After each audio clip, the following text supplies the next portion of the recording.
Passer les chiens, s'il vous plaît. Voilà. Merci. Bonjour à vous. Là, sur le podium, vous avez il y a 3 cockers anglais, 4 cockers anglais.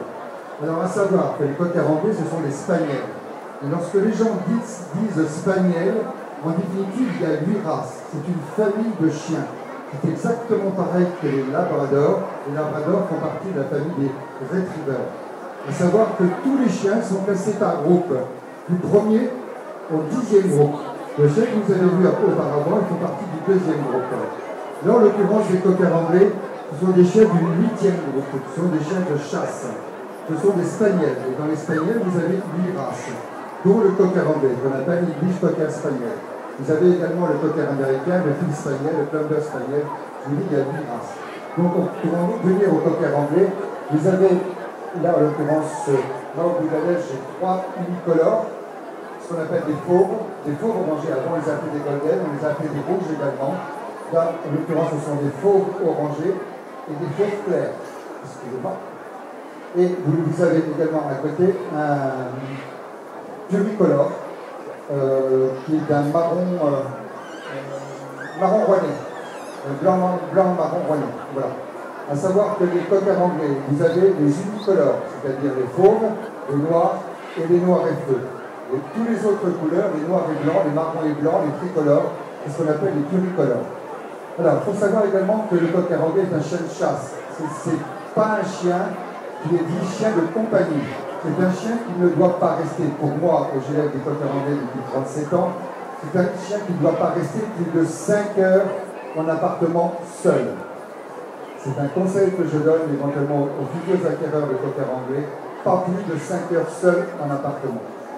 C'est un chien de chasse, je le dis bien, c'est un chien qui a besoin de beaucoup d'activités, qui a besoin qu'on s'occupe de lui. C'est un chien également qui demande de l'entretien. Il ne faut pas oublier que c'est un chien qui demande à être brossé une fois la semaine.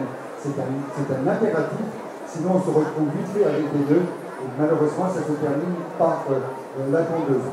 On ne doit pas utiliser la tondeuse chez les cockers anglais, tout se fait à l'épilation. Là, vous avez par exemple sur les 3, vous avez 2 jeunes chiens, celui-ci et celui-ci sont 2 chiens de 11 mois, et celui d'à côté est un chien de 2 ans. Là, les 2 jeunes ont encore un peu leur poil de bébé. C'est le poil qu'on doit épiler. On ne doit pas passer de tondeuse sur le cocker anglais. C'est un chien qui fait entre 8 et 12 kg, donc c'est un chien qui peut passer un peu partout. Une chose qui est importante également avec les cockers anglais, que ce soit les unicolores ou les pluricolores, une chose qui est extrêmement importante. Il faut avoir une main de fer dans un gant de velours avec les cockers anglais. C'est un impératif. Si vous accueillez un jour un cocker anglais chez vous, un bébé, un bébé de 9 semaines, si vous dites non, c'est un non définitif. Il ne faut absolument pas que le lendemain vous dites oui, c'est foutu, vous avez perdu. Lorsqu'on sait qu'un cocker anglais, pour moi un cocker anglais, ça doit être gai, brouillant, sympa, sportif, et surtout très complice. N'oubliez pas que c'est un chien de chasse. Et puis quand il est têtu. Têtu, c'est bien, des têtus intelligents, c'est très bien, des têtus stupides, c'est vraiment pas bien, et malheureusement, ça se termine en agressivité. Avec un cocker anglais, il faut avoir une main de fer dans un gant de velours, et vous obtiendrez tout ce que vous voulez de votre cocker anglais. Je vous remercie de votre écoute. On va passer maintenant le micro à une éleveuse de Spitz. Voilà, merci. Donc on change de race, on passe au Spitz. Bonjour. Voilà, des Spitz allemands. Donc vous avez 2 tailles ici représentées. Vous avez un nain noir, un nain orange et un petit orange. C'est un petit chien de compagnie du 5e groupe des chiens primitifs.